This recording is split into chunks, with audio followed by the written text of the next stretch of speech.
Our analysis on the situation in South Sudan. I'm now joined by PhD student and political analyst Emmaculate Asige Liaga in our Pretoria studios. Thanks so much indeed for joining us. Welcome to the program. So from the package we've just seen, Deputy President Mabuza seems optimistic that this unity government will get off the ground. Can it, and what can come of it? The unity government now is supposed to bring all different parties of the South Sudan leadership together, and it seems to be taking a good shape to bring peace in South Sudan. The 2018 peace agreement was a step ahead of this, and the vice president is now bringing the leaders together, and it seems to be very optimistic. The president of South Sudan has promised that they are willing to go ahead despite all the disagreements and some issues that they haven't ironed out on the security arrangements and the states and borders in South Sudan.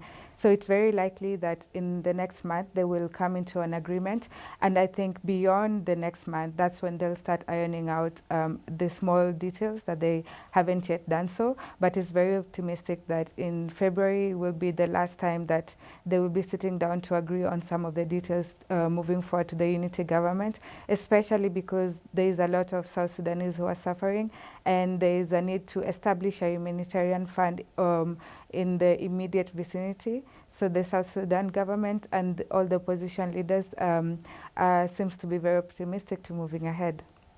There have been some interventions before. A lot of them didn't last, and I just wonder what's different about this time? Right. One of the things that is actually making a big difference is that between 2013 and 2018, most of the peace deals in South Sudan were mostly forced on the government, and the two opposition and the government leaders did not come together and agree that they want to move forward. In this agreement, instead, they themselves took the initiative to come together, and they have put measures in place. For example, there's training of the soldiers. Almost 83,000 of the soldiers who served in both the government side and the opposition side are being trained in a way that they can come together and look at each other as brothers and brothers in the army instead of as enemies, which they were before. This was not implemented before, and the soldiers within the camps used to break out and they would fight each other. So those are some of the differences that are here, but the biggest one is that the South Sudan leaders themselves really want to move forward, and they have said over and over again that they want to implement peace in South Sudan, and their commitment and actual initiative, which come from them instead of from other international communities and states, makes a big difference in the agreement that's coming forward in February. All right, they said they're going to go ahead with this formation of this government of unity, despite some of the lingering sticking points, and one of them, the number of regions. I wonder if these sticking points might become a problem downstream. Are they soluble?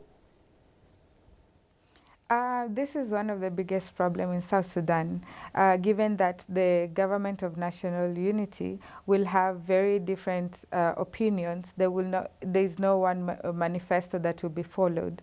So going forward in the next 3 years of transition, I think it will be a very rocky phase where all the leaders will need commitment, and this is why it's important for them to take the initiative to commit to the agreement themselves than to face pressure from outside. So them taking initiative is a big step into there being hope in the 3 years that they will make progress, but it will be a very rocky phase because as we see now, especially in the issue of the states, one party wants 32 states, the other one wants 8, and the others want also 10 states.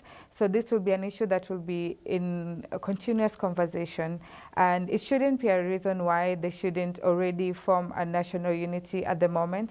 But going forward, there will be some back and forth, and the commitment of the leaders will be paramount to holding the government together while they take it through the transitional phase, while having issues such as this facing them at the the moment.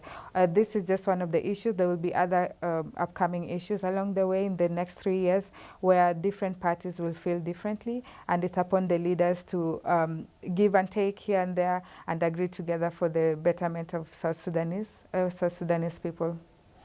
Does Khartoum have any influence still in what happens in South Sudan? They've been accused in the past of sometimes meddling in the affairs of South Sudan. South Sudan and Sudan have a very special relationship. From the 1950s to 2005, they were at war with each other, the North and the South, before the South got its independence. And when after the independence, Sudan was almost a signatory and a very important partner in the peace of South Sudan. And right now that Sudan is going through its own war, South Sudan is actually hosting the peace talks and mediation in Juba. So it's to be expected that South Sudan will have some impact in Sudan, and Sudan will still have some influence in South Sudan, given that they still have some areas where even in the 2005 Comprehensive Peace Agreement, they did not come into agreement, and especially to do with oil and pipelines. Before South Sudan makes its own pipelines, it will be dependent on Sudan, and there's a lot of issues that they haven't yet cut the codes to.